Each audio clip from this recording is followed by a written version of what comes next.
Hi, this is a quick demo to show off the solids functionality within GibbsCAM. I'm going to go ahead and take and model a 3-axis mill part. We're going to generate the solid model, we're going to orient and position the part, and then we're going to apply some toolpath to the model and hopefully show you some of the benefits of having solids capability.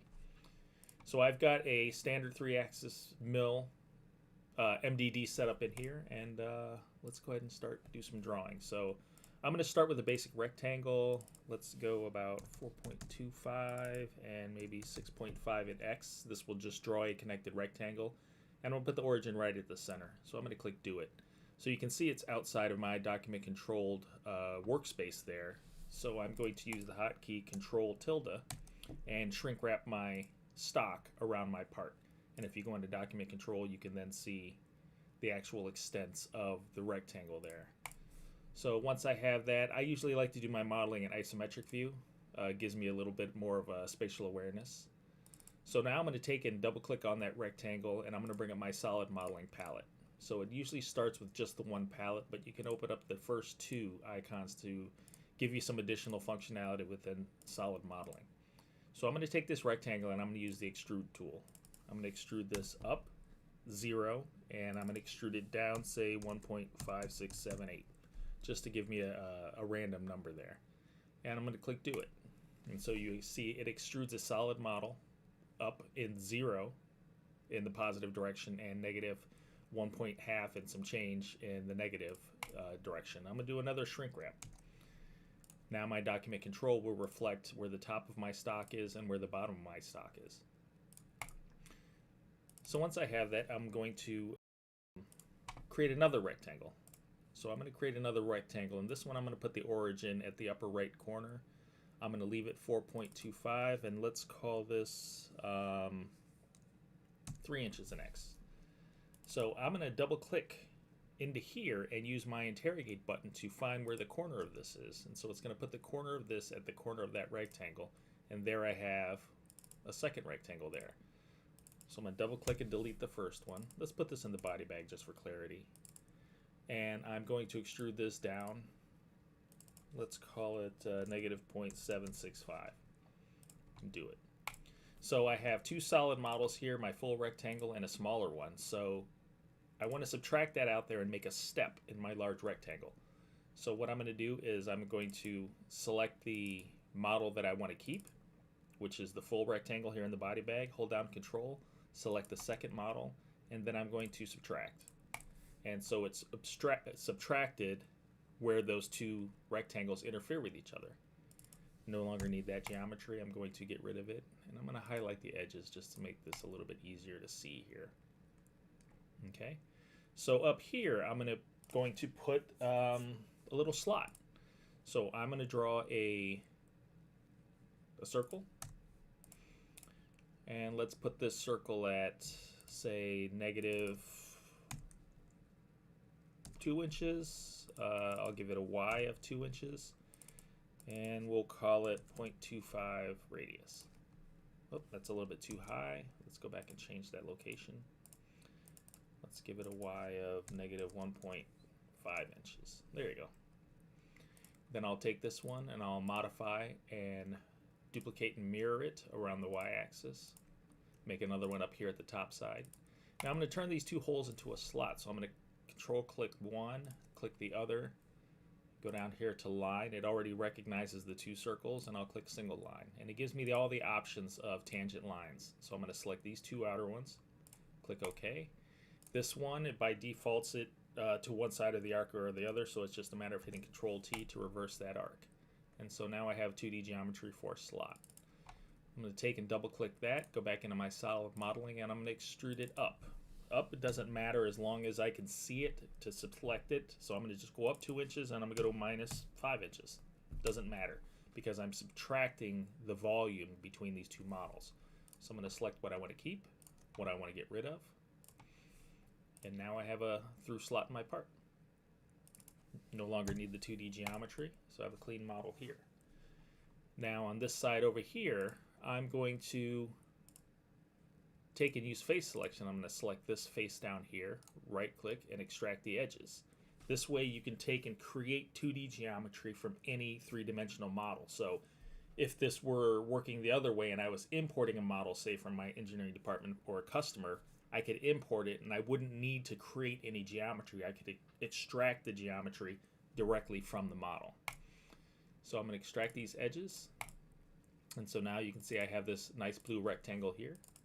So I'm going to take this rectangle and I'm going to offset it. Let's call it a 1/2 inch. So it gives me the options on the outside, which I do not want. So I have a nice rectangle, which is has a 1/2 inch boundary around it. No longer need that. And I'm going to take this rectangle and I'm going to give it some corner radiuses. So I'm going to go to my geometry creation palette to the blending, and let's give it a 0.3 corner radius. So I have nice corner radiuses in all this corner. And now I'm going to take this, extract it up. 2 inches is fine. I only want it to be a 1/4 inch deep into the model. So I'm going to click that and do it. So I'm going to hold Control, click what I want to keep, what I want to get rid of, and subtract. And now I have a nice little pocket in my model.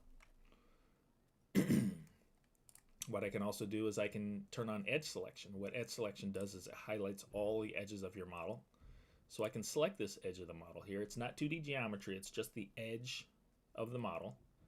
And I'm going to go in here to my blending tool, and I'm going to put a little chamfer on there. Let's call it 0.35. And now I have a nice 45-degree chamfer on my model right here. Now, let's go ahead and create some holes. So I'm going to create a hole, point. Let's call it -1 inch. Let's go -1.25, and I'll go Y 1.5 again. Create a point there. I'm going to move it over just a little bit. So I'm going to go modify, translate. Let's translate it over 0.25. That'll work. So I'm going to take this and I'm going to draw a circle. Let's call it a 0.1875. Actually, let's go 0.275. So I have a circle here. I'm going to go modify, duplicate and translate.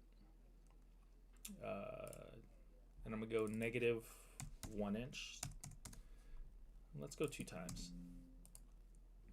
Okay, so I've got 3 holes here. So I'm going to take all 3 of these holes and I'm going to do another extrusion up 2 inches, -5 inches. So I have 3 cylinders that pass through my model. If I click them all, they're all connected because they were all created at the same time. I could separate them if I need to, but for now this works for me. So I'm going to select what I want to keep, what I want to get rid of, and subtract. So I have a nice 3-hole pattern in my part. No longer need the 2D geometry. Now let's say, for instance, this bottom hole had a counterbore. As I said, I have no 2D geometry left on my screen, but if I needed it back, I could just turn on edge selection, select that, right click, and extract the edges and bring it back. Now I have my 2D geometry back. I could take this, offset this, and say I needed a little bit of a counterbore on there. Offset that out, delete everything I don't need, and I'm going to take this and I'm going to extrude this up 2 inches. Let's go -0.531. Do it. I'm going to select what I want to keep, what I want to get rid of, subtract that, and now I have a nice little counterbore on this hole. All right, so I think that's probably enough features for now. So let's get this thing in position and let's start applying toolpaths. So the first I'm going to do is I like to move my origin to my upper left corner of the part. So because at this point you could pretend like this is an imported model that you didn't go through the pains to create it. So I'm going to go right up here to my modify, and I'm going to move my part origin. I want to move it up to this upper left corner of the part. So I'm going to move my part origin, and I'm going to actually interrogate and pull dimensions from my 3-dimensional model. As I said, I have no 2D geometry on the screen, but I want to move it to wherever the model is. So I'm going to double click X, hold down the Alt key so I can interrogate this geometry. You see my cursor turns into a little square, and I'm going to select this face. And then for my Y, I'm going to hold down Alt, and you see I get a virtual point here that I can click on, and then Z, it's still going to be 0. I'm not moving it in 0, and I click do it. And now my origin is at the upper left corner of my screen. So that works well for me. Now, if we were to assume that we're going to machine this out of a solid slug of material, I need to add some stock around here. So I can go up here to my document control, because I have done a shrink wrap. My stock is reflecting the finished dimensions of my solid model. So I can go in here to document control, and I can start adding stock around my part. So let's say I wanted to have 100 thou stock around this slug that I'm machining. So I can take my 6.5 and I can just simply say plus 0.1. My x minus, I'll go minus 0.1. My y max, 0.1.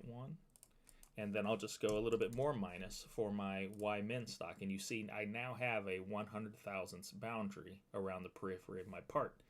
Now, how much stock do I want to machine off the top? I could simply say, well, I'm going to take 50 thou off the top, and you can see that my stock does reflect that. And how thick does my blank need to be? Well, I know that the bottom of my part is here, so I could simply tell this that this is going to be minus, let's say we started from a piece of 2-inch stock. We have 50 thou sticking above, so it's going to be minus 1.95. So that's it. That'll reflect a 2-inch thick piece of stock. So there we have my part. We've got stock on the face, we got stock on the periphery, and we have stock to hold it into the vise. Oh, before we go, let's put some chamfers around the corners just to make it a little bit nicer. So I'm going to turn on my edge selection again. I'm going to select my 4 vertical corners. And I'm going to go back to my solid modeling tool and go into chamfer, into blending, and then chamfer. And let's put a 1/4 inch chamfer all around my part. Turn off edge selection. All right. So now let's start applying some tools. So I've already got tools created. Within GibbsCAM, if you create a tool list instead of repeating the same thing, you can always save out a tool list. So I'm going to right click over here and I'm going to load my tools. And I'm going to browse for them. They're right here on my desktop. I've already had this pre-configured list done. And so all of my tools are already created. I've got face mills, end mills. I've got some drills down here. They come in with all the dimension, all the length, corner radiuses, and especially the tool comments, which will output into your G-code program once you post this as code. So I'll bring this tool down. I'm going to go to roughing, and within roughing, I'll use face milling. I do want to use my stock. So I simply need to tell it where am I going to start the top. Where am I going to start roughing this material? That's 50 thou above 0, and I'm going to rough it down to 0. And you see a green check mark. I do not need to select anything on the screen because it knows that I'm trying to machine the stock. If I had a shape, I could select the 2D shape to face, but in this case, it's machining directly from the stock. So I can go ahead and click do it, and there's my face pass. If I did run OpSim, let me slow that down. That was pretty quick. There we go. Now I'm actually going to change the direction to make sure that I'm going to be climb milling. So I'm going to start in the X minus direction. Now when I run my OpSim, now I'm climb milling. Get a little bit better finish, better tool life there. All right, so that's one op done. So let's go ahead and rough the periphery of the part. So the first thing I'll do is I'm going to create 2D geometry to rough the periphery of the part. Now, if I were to select this, I would only get the geometry around the periphery of this top face or this face, but I do need the entire part. Now, I could extract the geometry from the bottom of my part, but I'm also going to get the slots and the holes. So I have another tool here called the profiler, and this works really well with three-dimensional models. So I can select my profiler, and it creates this translucent grid that I can drag up or down throughout my model. So I can bring it down here, and I can select that cross section that it gives me, right click, extract the profile, do it. And there I have nice 2D geometry brought back from the model. And if the model is modeled correctly, then your 2D geometry is also going to be correct. So I'm going to bring this tool down. It's a 5/8 inch end mill, 1.5 inch length of cut. I'll give myself a little bit more because this part's a little thicker. So I'm going to bring this down. I'm going to go into contour. Top of my cut's at 0, bottom of my cut. How far down do I need to machine? Now say I can't remember how thick this part is. I can always double click within there, hold down my Alt button to interrogate, and I can select this vertical face and it'll give me the bottom of this face in Z. So that's the actual bottom thickness of the part. And then I could go say another 25 thou, just to give myself a little bit of room for the corner of the end mill to be back past the bottom of the part. Let's give myself a 1/4 inch depth of cut. I'll leave 20 thou stock on the walls. I'm not going to worry about cutting parameters for right now. And so I'm going to apply my markers directly to my 2D geometry. And I'm going to do it. So there's my toolpath, cutting down around my part. Now, I'm not a big fan of reinventing the wheel every time, so I'm going to take this toolpath and I'm going to directly turn it into a finish pass. So I've got my roughing pass here. I'm going to select below that. I'm just going to get rid of my depth of cut, get rid of my stock. I might increase my cutting parameters, and then I'm going to click do it again. I don't need to reselect the geometry, it's already selected. And there's a finish pass. So if I run my op sim,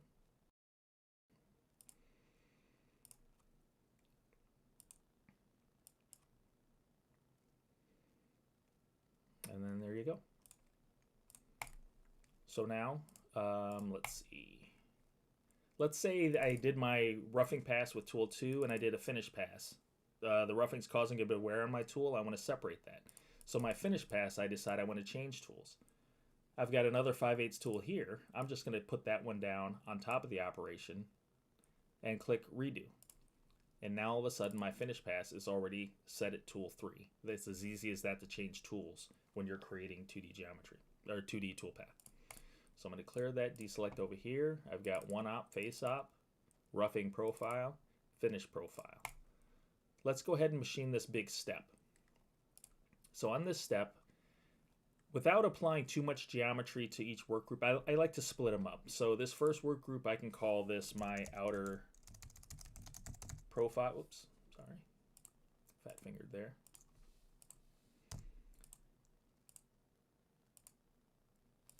Outer profile, and then I'm going to create a new work group, and I'll call this my top step. Okay, so I'm going to use this with this big face milling shoulder cutter. So before I do that, I'm going to pull a piece of geometry. I'm just going to cut it with just this. I'm going to extract the edges. So I only have this one single line, and I'm going to use this to face off this entire step here. So I'm going to bring down this 2-inch cutter. I'm going to tell it how deep this contour is. I didn't know what that number was, so I simply just selected Alt and interrogated that face. And I'll give myself another 0.2 depth of cut. And I'm going to select this line here. So with my markers, I can tell it, I just simply want, I'll just do the toolpath first. Oh, wrong side. I want to be on this side. Do. I'm going to turn off that radius lead in, and I'm going to give myself a lead in that's about 1 1/4 inches, which is a bit over the radius of the cutter. And so I have a straight lead in, lead out. Now obviously it's not going to cut all the way across this face, so I'm going to give myself 2 more offsets at, let's call it a 0.7 step over, redo. And so now, let's see, let's give myself a little bit more. So that should be enough to cut all the way across this part. So if I run my op sim, rewind, let me change this to fixed part. And there we go.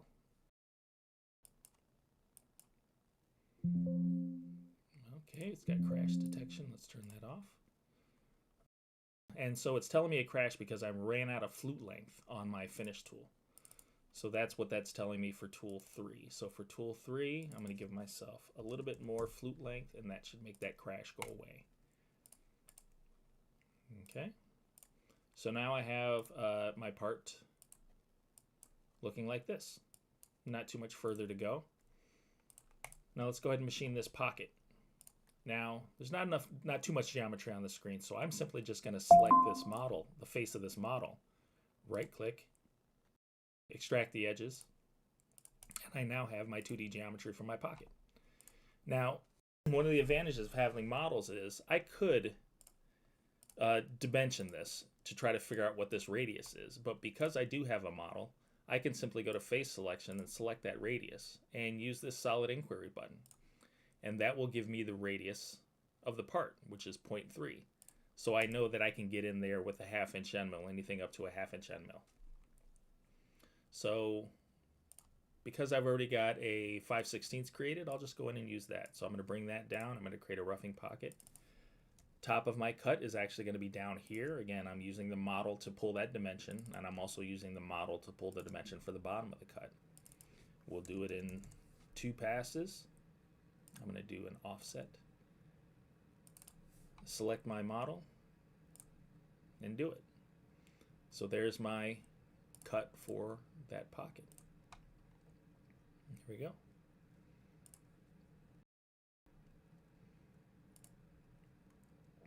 Now let's pop these 3 holes really quick. So I'm not sure what size hole these are. I think they're 551. So I'm going to bring this drill down.